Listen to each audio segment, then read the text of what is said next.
मेरे प्यारे साथियों व सभी भक्तों को प्यार भरा राधे राधे। सर्वप्रथम श्री गणेश भगवान को नमन करते हुए तथा अपने श्री गुरुदेव महाराज के चरणों में प्रणाम करते हुए उनसे यही आशीर्वाद मांगेंगे कि हमारी भगवान श्री कृष्ण के चरणों में भक्ति बढ़े और हमें उनकी कृपा प्राप्त हो। इसी प्रार्थना के साथ आज हम अपनी वीडियो को प्रारंभ करेंगे, जिसमें भगवान श्री कृष्ण अर्जुन को श्रीमद् गीता के दूसरे अध्याय गीता का सार का दिव्य ज्ञान अर्जुन को कुरुक्षेत्र के युद्ध मैदान में बता रहे हैं।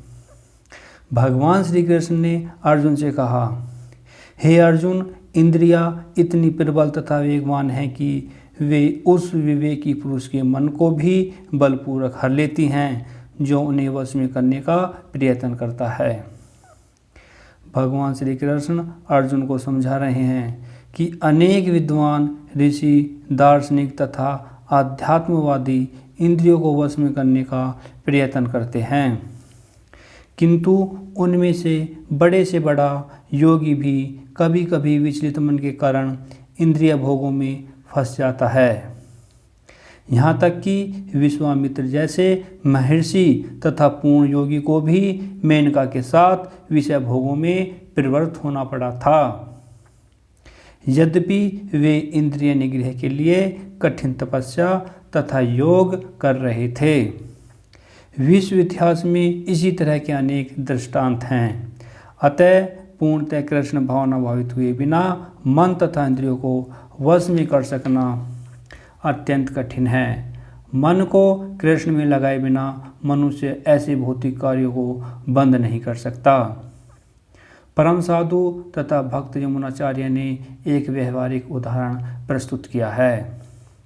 जब से मेरा मन भगवान कृष्ण के चरणों की सेवा में लग गया है और जब से मैं नित्य दिव्य रस का अनुभव कर रहा हूँ, तब से स्त्री प्रसंग का विचार आते ही मेरा मन उधर से फिर जाता है और मैं ऐसे विचार पर थू करता हूँ।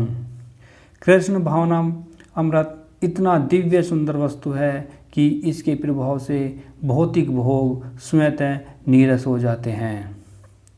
यह वैसा ही है जैसे कोई भूखा मनुष्य प्रचुर मात्रा में पुष्टिदायक भोजन करके अपनी भूख मिटा ले। महाराज अम्बरीश भी परम योगी दुर्वासा मुनि पर इसलिए विजय पा सके क्योंकि उनका मन निरंतर कृष्ण भावना में लगा हुआ था। भगवान श्री कृष्ण अर्जुन को समझा रहे हैं, जो इंद्रियों को पूर्णतः वश में रखते हुए इंद्रिय संयमन करता है और अपनी चेतना को मुझ में स्थिर कर देता है, वह मनुष्य स्थिर बुद्धि वाला कहलाता है। इस श्लोक में बताया गया है कि योग सिद्धि की चरम अनुभूति कृष्ण भावना अमृत ही है। जब तक कोई कृष्ण भावना भावित नहीं होता तब तक इंद्रियों को वश में करना संभव नहीं है। जैसा कि पहले ही कहा जा चुका है कि दुर्वासा मुनि का झगड़ा महाराज अम्बरीश से हुआ क्योंकि वे गर्ववश महाराज अम्बरीश पर क्रुद्ध हो गए थे, जिससे अपनी इंद्रियों को रोक नहीं पाए। दूसरी ओर यद्यपि राजा मुनि के समान योगी नहीं थे, किंतु वह कृष्ण के भक्त थे और उन्होंने मुनि के सारे अन्याय सह लिए, जिससे वह विजय हुए। राजा अम्बरीश ने अपना मन भगवान कृष्ण के चरणों में स्थिर कर दिया, अपनी वाणी भगवान के धाम की चर्चा करने में लगा दी, अपने कानों को भगवान की लीलाओं के सुनने में, अपने हाथों को भगवान का मंदिर साफ करने में, अपनी आँखों को भगवान का स्वरूप देखने में, अपने शरीर को भक्त के शरीर का स्पर्श करने में, अपनी नाक को भगवान के चरणों में भेंट किए गए फूलों की गंध सूंघने में, अपनी जीभ को उन्हें अर्पित तुलसी दलों का स्वाद करने में, अपने पाँवों को जहाँ जहाँ भगवान के मंदिर हैं उन स्थानों की यात्रा करने में, अपने सिर को भगवान को नमस्कार करने में तथा अपनी इच्छाओं को भगवान की इच्छाओं को पूरा करने में लगा दिया। और इन गुणों के कारण वे भगवान के भक्त बनने के योग्य हो गए। इंद्रियों को केवल कृष्ण की भक्ति के बल से ही वश में किया जा सकता है। कभी कभी अग्नि का भी उदाहरण दिया जाता है। जिस प्रकार जलती हुई अग्नि कमरे के भीतर की सारी वस्तुएं जला देती हैं, उसी प्रकार योगी के हृदय में स्थित भगवान विष्णु सारे मलों को जला देते हैं। योग सूत्र में भी विष्णु का ध्यान अवश्य बताया है। जो योगी विष्णु पद को छोड़कर अन्य किसी वस्तु का ध्यान धरते हैं, वे केवल मृग मरीचिकाओं की खोज में व्यर्थ ही अपना समय गंवाते हैं। हमें कृष्ण भावना भावित होना चाहिए, भगवान के प्रति अनुरक्त होना चाहिए। असली योग का यही उद्देश्य है। भगवान श्री कृष्ण अर्जुन को बता रहे हैं कि इंद्रिय विषयों का चिंतन करते हुए मनुष्य की उनमें आसक्ति उत्पन्न हो जाती है और ऐसी आसक्ति से काम उत्पन्न होता है और फिर काम से क्रोध प्रकट हो जाता है।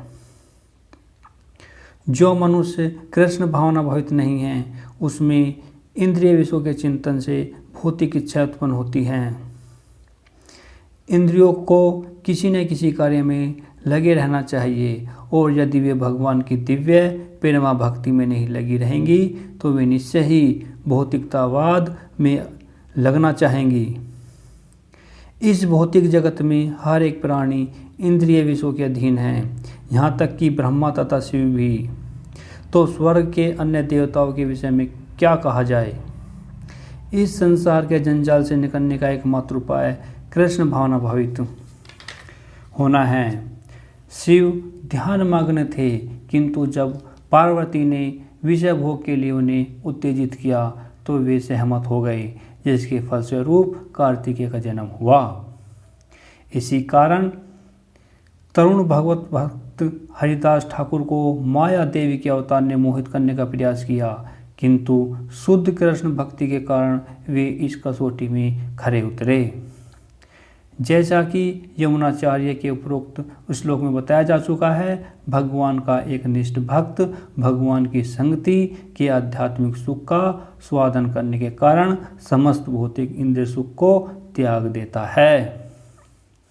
अतः जो कृष्ण भावना भावित नहीं है, वह कृत्रिम दमन के द्वारा अपनी इंद्रियों को वश में करने में कितनी ही शक्तिशाली क्यों न हो, अंत में अवश्य वह असफल होगा, क्योंकि विषय सुख का रंचमात्र विचार भी उसे इंद्रिय तृप्ति के लिए उत्तेजित कर देगा।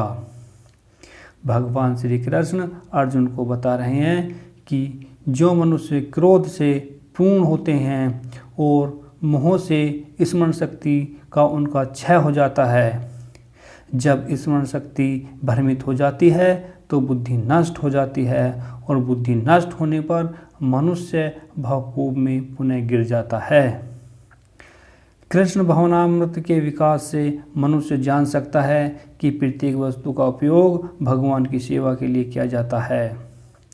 जो कृष्ण भावना के ज्ञान से रहित हैं, वे कृत्रिम ढंग से भौतिक विषयों से बचने का प्रयास करते हैं। फलतः वे भवबंधन से मोक्ष की कामना करते हुए भी वैराग्य की चरम अवस्था को प्राप्त नहीं कर पाते। उनका तथाकथित वैराग्य गौण कहलाता है। इसके विपरीत कृष्ण भावना भावित व्यक्ति जानता है कि प्रत्येक वस्तु का उपयोग भगवान की सेवा में किस प्रकार किया जाए। फलतः वह भौतिक चेतना का शिकार नहीं होता। उदाहरण के लिए निर्विशेषवादी के अनुसार भगवान निराकार होने के कारण भोजन नहीं कर सकते, किंतु भक्त जानता है कि कृष्ण परम भोक्ता हैं और भक्तिपूर्वक उन पर जो भी भेंट चढ़ाई जाती है उसे वे खाते हैं। अतः भगवान को अच्छा भोजन चढ़ाने के बाद भक्त प्रसाद ग्रहण करता है। इस प्रकार हर वस्तु प्राणवान हो जाती है और अधपतन का कोई संकट नहीं रहता। भक्त कृष्ण भावनामृत में रहकर प्रसाद ग्रहण करता है, जबकि अभक्त इस पदार्थ के रूप में तिरस्कार कर देता है और वह इस प्रसाद को नहीं खाता। अतः निर्विशेषवादी अपनी कृत्रिम त्याग के कारण जीवन को भोग नहीं पाता और यही कारण है कि मन के थोड़े से विचलन से वह भवकूप में पुनः आ गिरता है। कहा जाता है कि मुक्ति के स्तर तक पहुंच जाने पर भी ऐसा जीव नीचे गिर जाता है, क्योंकि उसे भक्ति का कोई आश्रय नहीं मिलता। भगवान श्री कृष्ण अर्जुन को बता रहे हैं कि जो समस्त राग तथा द्वेष से मुक्त एवं इंद्रियों को संयम द्वारा वश में करने में समर्थ व्यक्ति भगवान की पूर्ण कृपा प्राप्त करता है।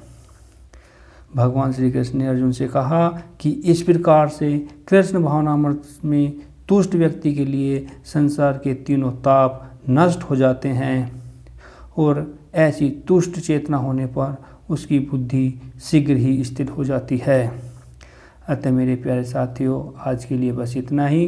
अगर आपको हमारी वीडियो अच्छी लग रही है, हमारी वीडियो को लाइक करें और हमारा चैनल हरि नाम कृपा को सब्सक्राइब करें।